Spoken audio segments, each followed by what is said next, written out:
Well, it's July. I feel like the year's almost over. Though, to be honest, we're in the middle of the year, so we still got some time to go. I have only completed 25 books this year. Oh boy. Hello everyone, Britton here, also known as Samoki Dude, and we are back with what I read slash wrap up slash whatever the hell you want to call this.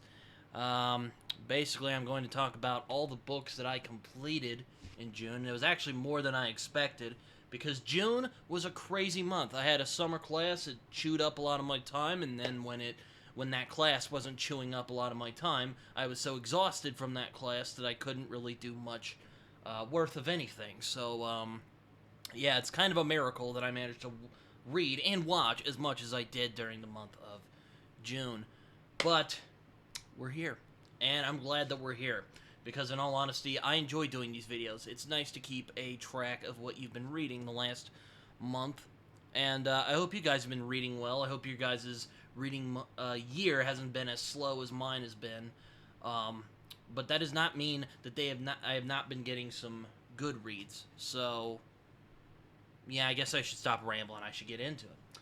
So, yeah, I read a lot during June. Well, I read when I could anyway, and I managed to read a good bit. So here are the books that I completed during June. First book I got here, and I have to thank Carlos and Yolanda at StoryTube for pointing this out to me. Though I'd been wanting to try this off for a long time, but the first book I'm talking about is Power of the Dog by Don Winslow. This book was really good, very impactful. One of those books where the thematic depth of this book was just completely overwhelming to me. Don Winslow knows how to use themes, and he knows how to take those themes to their logical conclusion. Compelling characters, great storytelling. I will say, though, it's very Elroyan at points. It's not quite as off the rails as James Elroy can be, because James Elroy is absolutely unhinged, but we'll get more into that in a second. But I thought Power of the Dog was a really good book. Really well done book. This was really close to a 5-star. I'm still debating with myself on if this is a 5-star book, because I don't know if there are certain things that really nab me, but this book was really, really good. Easily a favorite of mine that I've read this year. Don Winslow, I will definitely be checking out more, but it'll probably take a while because I have a lot of other books I would like to get to. But this one is really good. It's very angry, it's very political, but it also has a surprising amount of heart and depth to the characters that you wouldn't expect from a book that is as dark and uncompromising as The Power of the Dog. It's basically an Elroyan kind of The Wire in Mexico, if you will. Definitely talks about the political and sociological effects of the drug war and why the drug war, in simple words, has not been a very good idea. So yeah, if you're a fan of crime fiction, of spy novels, or there's even Western influences in here. If you're a fan of stuff like Ozark or The Wire or Narcos, I mean, I haven't really seen Narcos, but if you're a fan of that, I would definitely check out Power of the Dog. Don Winslow knows what he's talking about. Very well researched, very well done, very thematically rich story. Definitely the book of the month. I don't really do those very often, but this was definitely my favorite book that I completed this month. Fantastic novel. Thank you, Carlos and Yolanda, for pointing this out to me. I'm glad that I read it. I'm definitely going to be reading more of Don Winslow in the future. And another great blurb from my boy, Dennis Lehane. So, makes it all the better. So, yeah, I'll put that down. Next book I have here is Gog Magog by Jeff Noon and Steve Beard. This is a 2024 release. This is the only 2024 release that I have read. Kind of an odd book for me. This was a book that was really deeply imaginative. My friend D told me to read. Well, actually, I had wanted to read this because it looked interesting. It definitely reminded me of one of my more recent favorite fantasy novels, Perdido Street Station. And this book is very much reminiscent of Perdido Street Station, except it's not quite as grim and macabre as that book is. This one is definitely, I won't say lighthearted, but it's definitely, well, less grim and disturbing and macabre. There's a lot of strange creatures in this. It is a very imaginative novel, I will put it this way. It's pretty... I mean, I thought it was fine, but it didn't really grab me. I don't know if I was just distracted while I was reading it. I may need to read it again at some point. But I thought this book was just fine. But there was just something that kept me from fully appreciating this book. I mean, it's well written, though. I really like the voice in this novel. Jeff Noon and Steve Beard clearly work very well together. The language in this is very good, and it really captures the vibes that they're looking for. But there was just something that really held me back from fully enjoying Gog Magog. But I thought it was a pretty good book, very imaginative book.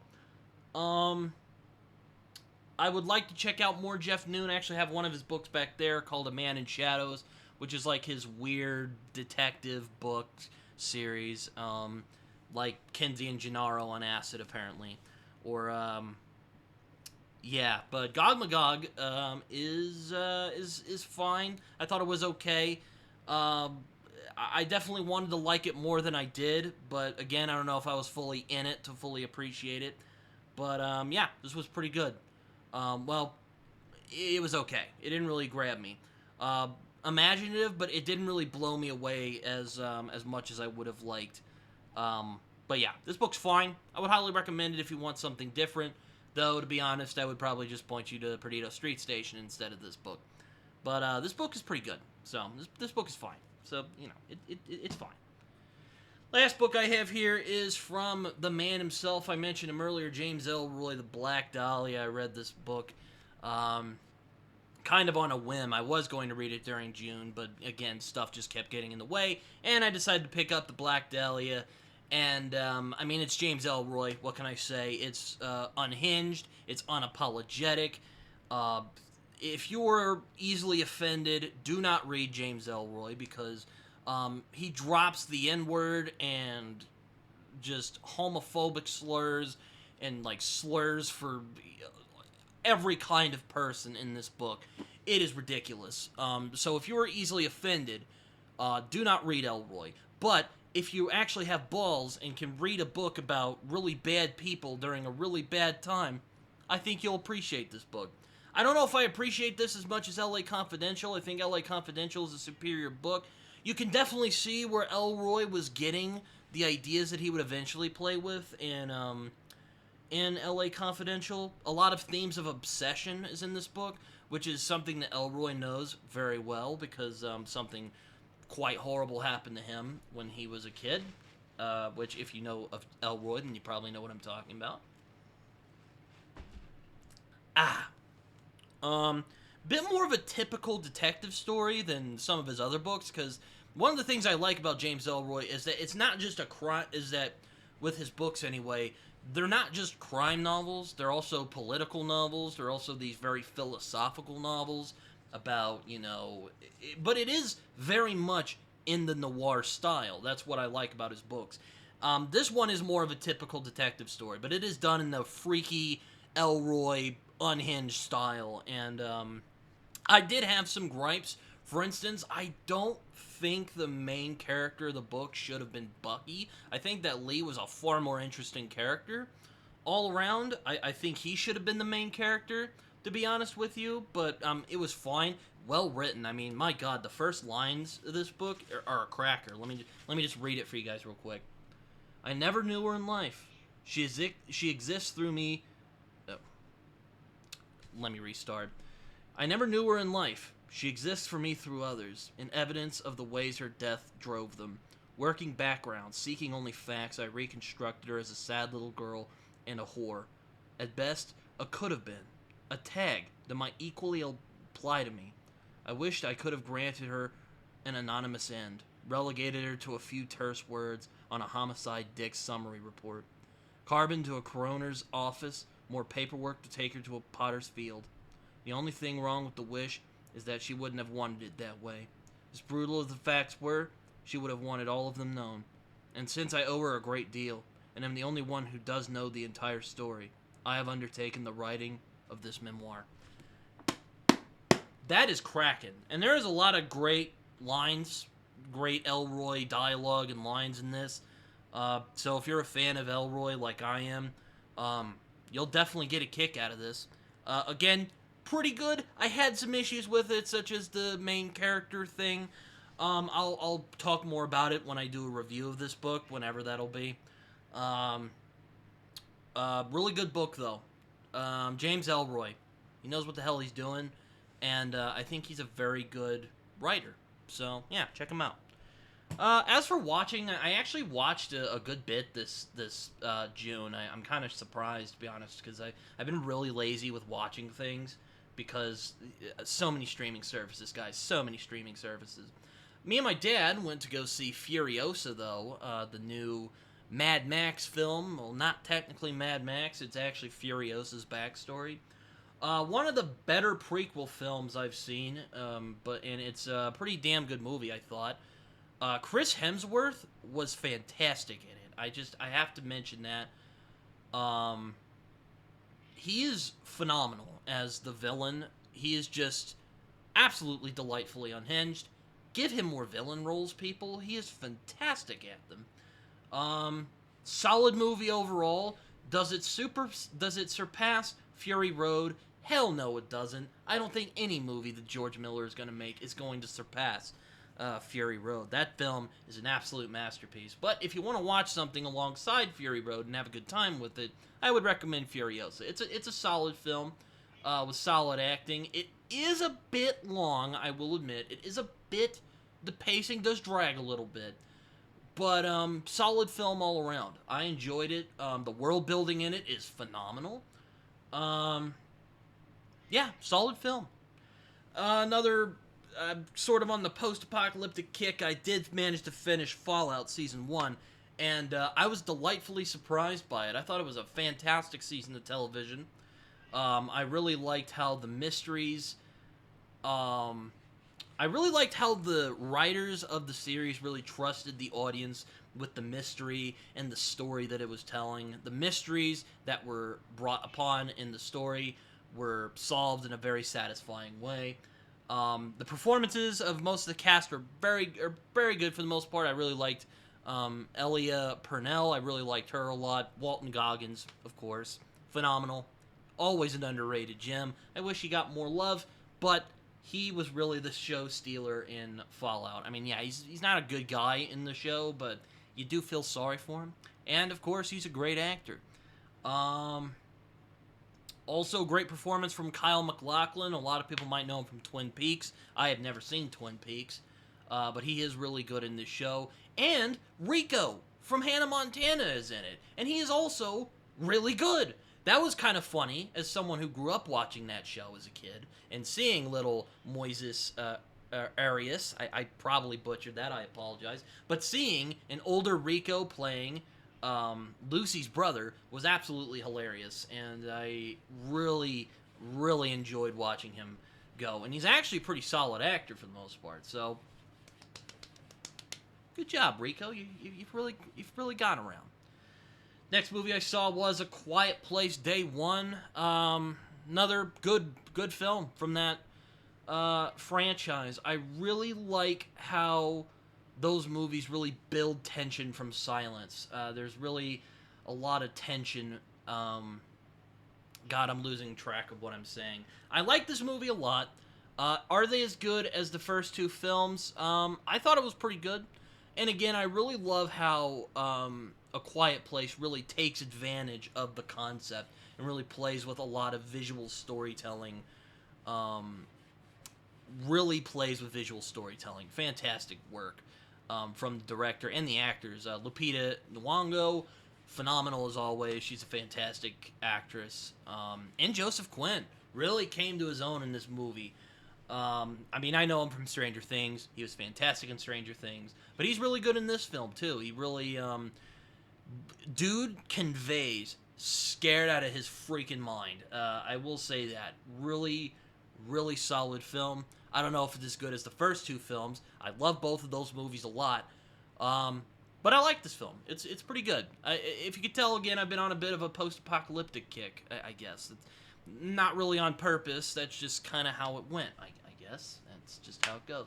Also, the new season of House of Dragon started, and I'm kind of mixed on it, guys. I wish I loved it more than I am. I'm liking it, but there's a lot of stuff that they're doing that I'm just kind of like, Like, there's a lot of character stuff that they're bringing up that they did not bring up at all in Season 1, which might be a flaw in Season 1's, storytelling, because there's certain stuff we don't see in that season, because, you know, they kind of have to move through the timeline. But I thought that Season 1 really was cohesive, you know, it really felt like a story moving along. In this season, it kind of feels like we're speed running through a story, and it's kind of unfortunate. There's emotional beats that are in this season that would be good if the writers had stretched it out a little more. It definitely would have worked a lot more. I mean, just recently, I watched the episode last Sunday, and they tried to go for the emotional angle, and it just didn't pan out in the way that they were hoping. I thought it was kind of, I mean, yeah, I was sad, but, like, I wasn't devastated, you know? I mean, it was just... I mean, first episode, this really big thing happens, and they really try to milk it to feel bad for this character. We did not know that he cared for this character before all of this. So, of course, it kind of falls flat. It's just a mixed bag all around. There's some good stuff, don't get me wrong. I mean, the cinematography looks really good. The acting is solid. The dialogue, particularly, is very good. I really like the old-timey dialogue. As Philip Chase likes to say, language matters in fantasy. But, yeah, it's a... quite a mixed bag, in all honesty. I'm kind of sounding like Jason talking about that. But yes, it's a bit of a mixed bag this season. I'm hoping that they pick it up, but I'm honestly not entirely sure what's going on here. It just feels like a speed run through a story. It doesn't quite have that balancing tone that the first season had. It does hurt that the guy who helped write and showrun that first season is gone now. So yeah, that sucks. But aside from that, solid season of television. It didn't quite enrapture me like the first season did. What can I say? It's Game of Thrones, people.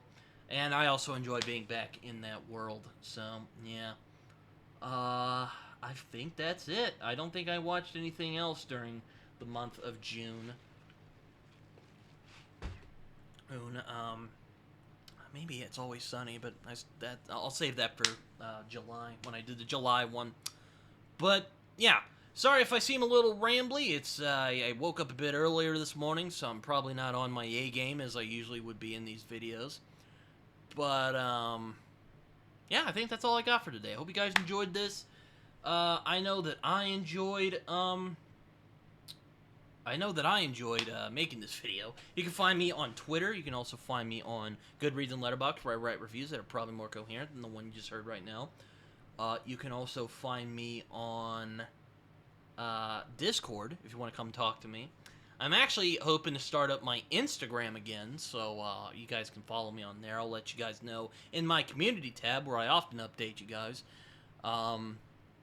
So, yeah, check on that, and I will link it down below once I start getting that up and running again.